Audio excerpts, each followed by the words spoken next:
नमस्कार, मैं विवेक गोडबोले विवेक भाऊ बोल रहा हूं।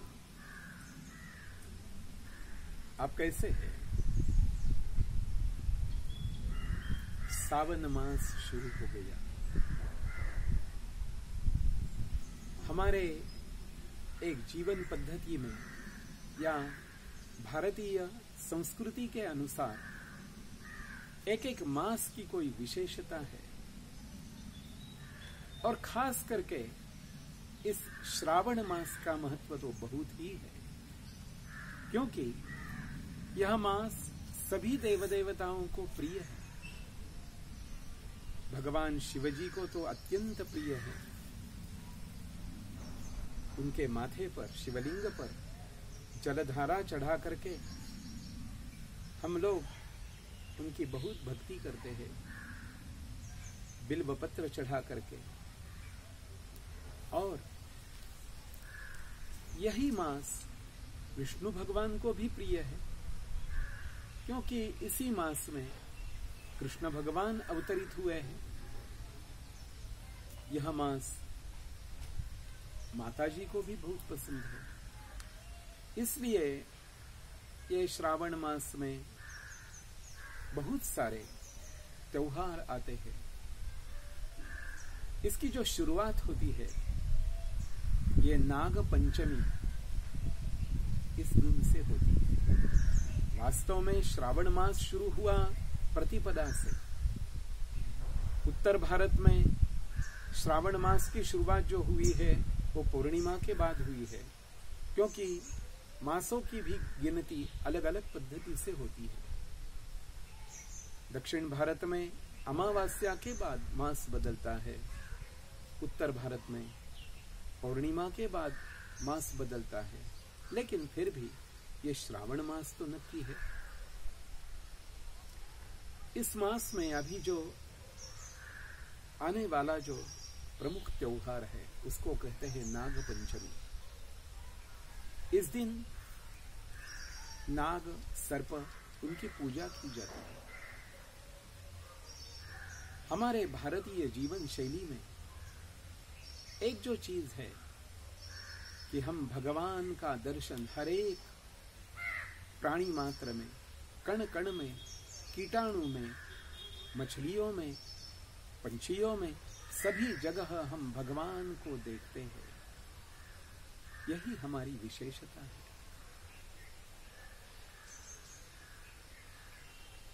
आपको तो मालूम है कि सर्प का महत्व हमारे देव देवताओं के दर्शन से ज्यादा होता है। भगवान शिवजी ने अपने गले पर सर्प को लपेटा हुआ है, माथे पर भी सर्प है और कमर को भी सर्प से ही बांधा है। पूरे शरीर में बहुत सारे विषैले सर्प हैं, वही उनके गहने हैं। हमारे भगवान नारायण शेषशायी है। शेष सर्प के ऊपर वो शयन करते हैं, शेषनाग के ऊपर शयन होता है। हमारे गणेश जी है, उनका जो कमर पट्टा है वही सर्प का है। इसलिए हमारे जीवन में सर्प का कोई विशेष महत्व जरूर है। इसलिए ये सर्प की पूजा कही गई है। आप जानते हैं कि हमारा जो भारत देश है ये कृषि प्रधान देश है।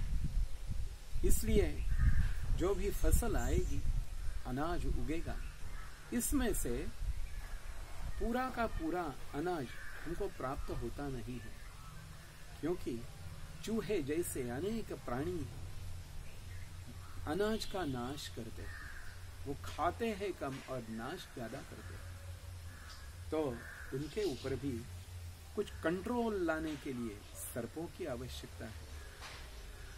सर्प के शरीर में जो विष तैयार होता है, विष भी कभी कभी अमृत जैसा कार्य करता है, क्योंकि कोई भी शरीर में विष गया हो, विषैला कोई प्राणी या कुछ भी हुआ है तो उसका विष निकालने के लिए दूसरा विष ही देते हैं। हमारा आयुर्वेद यही कहता है। इसलिए कांटों से कांटा निकालना है, उसी प्रकार विष से विष को निकालने का भी तरीका कहा गया है। इसलिए भी ये विषैले होकर के भी हम सारे सर्पों की पूजा करते हैं। हमारे वेदों में भी ऐसे मंत्र आया है कि जो सर्पों के लिए गाए जाते हैं। नमो अस्तु सर्पेभ्यो ये के च पृथ्वी मनु, ये अंतरिक्षे ये दिवितेभ्य सर्पेभ्यो नमः, ये दोरोचने दिवो ये वा सूर्यस्य रश्मिषु, येषामप्सु सदः कृतं तेभ्यः सर्पेभ्यो नमः, या इषवो यातु धानानां ये वा वनस्पतिगरनु, ये वा वटेषु शेरते तेभ्यः सर्पेभ्यो नमः। वेद कहता है सर्प केवल जमीन पर ही रहते हैं, ऐसी बात नहीं। सर्प अंतरिक्ष में भी है, सर्प पेड़ के ऊपर भी रहते हैं, और सर्पों में भी 3 गुण वाले सर्प होते हैं। जैसे शेष है, अनंत है, वासुकी है। ये जो नाग है ये सत्व गुण प्रधान नाग है। लाल रंग के, पीले रंग के तक्षक जैसे कोई नाग है वो रजोगुणात्मक नाग है, और कालीय है, धृतराष्ट्र है, कर्कोटक है, ऐसे जो नाग है ये काल सर्प काले रंग के होते हैं और वो तमोगुणात्मक होते हैं। सर्पों को यानी नागों को आयुष्य बहुत है। ऐसे कहा गया है कि नाग, काग और साग ये 3 ऐसे है दीर्घजीवी है। काग का आयुष्य यानी कौवे का आयुष्य और नाग का आयुष्य 1,000 साल का बताया है, क्योंकि उसके शरीर के ऊपर, एक नाग के शरीर के ऊपर एक ऐसी चमड़ी होती है और वो जो निकल जाने के बाद वो फिर से युवावस्था में प्राप्त हो जाता है। इसलिए नाग को आयुष्य बहुत है। नाग की और भी एक विशेषता है कि बिना खाए पिए 6 मास तक जिएगा। केवल हवा, प्राण वायु लेकर के वो जी सकता है। इसलिए कहा गया है सर्पा पिबंती पवनम न च दुर्बलास्ते, वो केवल हवा खा करके, हवा पी करके जिएगा, लेकिन वो दुर्बल नहीं होएगा। सर्प के बारे में बहुत कुछ कहा गया है। उसके माथे पर मणि में होता है, नागमणि कहे जाते हैं, लेकिन हर एक सर्प में ये मणि नहीं होता है। जिसको जो सर्प ऐसा है कि राजवंश का है, सर्प में भी सामान्य सर्प और राजवंश के सर्प होते हैं, तो नागराज है। इसलिए हम कहते हैं किंग कोबरा। वो राजवंश का जो सर्प हो और उन्होंने अपने शरीर में विष को त्याग नहीं किया है, जन्म से बहुत सालों तक उन्होंने अपने शरीर में सर्प का या विष का संचय किया हुआ है और बाहर छोड़ा नहीं है।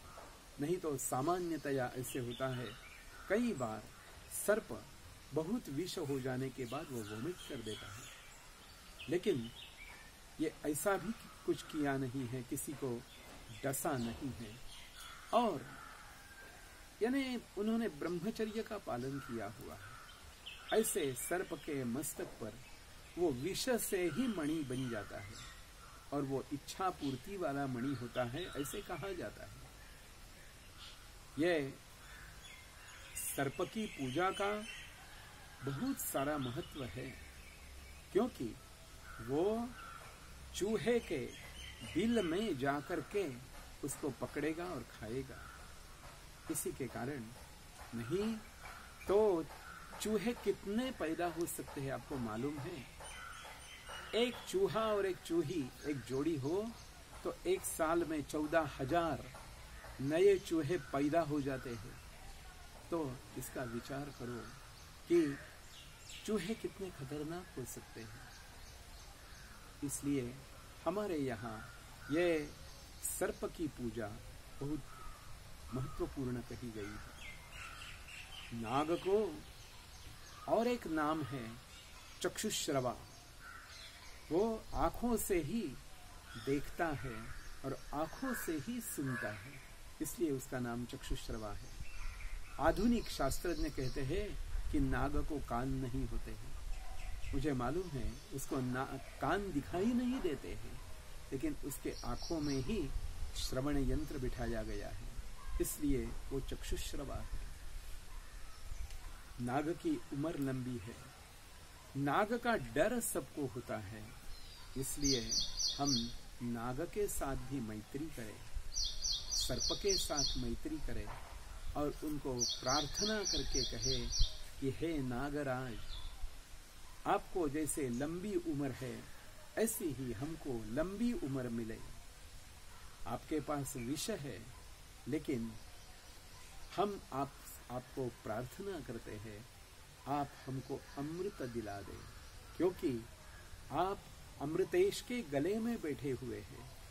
भगवान शिव जी को अमृतेश कहा जाता है, इसलिए हम सर्पराज को प्रार्थना करते रहेंगे कि हे सर्प भगवान, हमारी रक्षा करो, हमको अच्छी और लंबी उम्र प्रदान करो।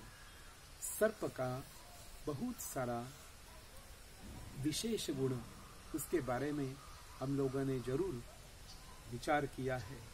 सर्प का एक मंत्र कहा गया है, अनंतो वासुकिश्चैव कालियो मणिभद्रकः शंखश्च शंखपालश्च कर्कोटक धनंजयौ धृतराष्ट्रश्च ये सर्पास्तेभ्यो नित्यं नमो नमः। ऐसे ही सर्पराज है, उनको हम वंदन करते हैं, प्रणाम करते हैं और नाग पंचमी के दिन हम सर्प की पूजा करते हैं। आप भी सर्प की पूजा करो। कैसी करें? सर्प का चित्र निकालो या कोई सर्प का फोटो हो रखो, उसकी पूजा करो। ये प्रत्यक्ष सर्प की पूजा नहीं है। या हमारे यहाँ महाराष्ट्र में ऐसी पद्धति है कि मिट्टी का सर्प बनाते हैं और उसकी पूजा करते हैं। आप भी ऐसा करो, क्योंकि ये हमारे संस्कृति का रक्षण है।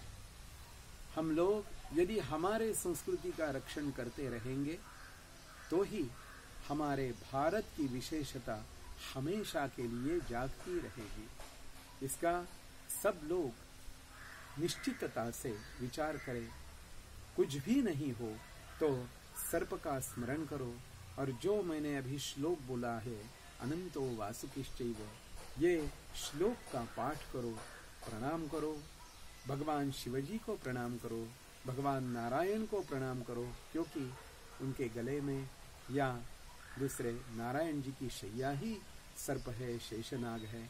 क्योंकि शेषनाग की कृपा रहेगी तो धरती स्थिर रहेगी, नहीं तो धरणी कंप हो सकता है, कुछ भी हो सकता है। तो हमारे धरती माँ को भी जो धारण करते हैं उनके लिए हम कृतज्ञता व्यक्त करना चाहिए। तो इस पद्धति से हम सब लोग नाग की, सर्प की जरूर पूजा करें। शुभ नाग पंचमी।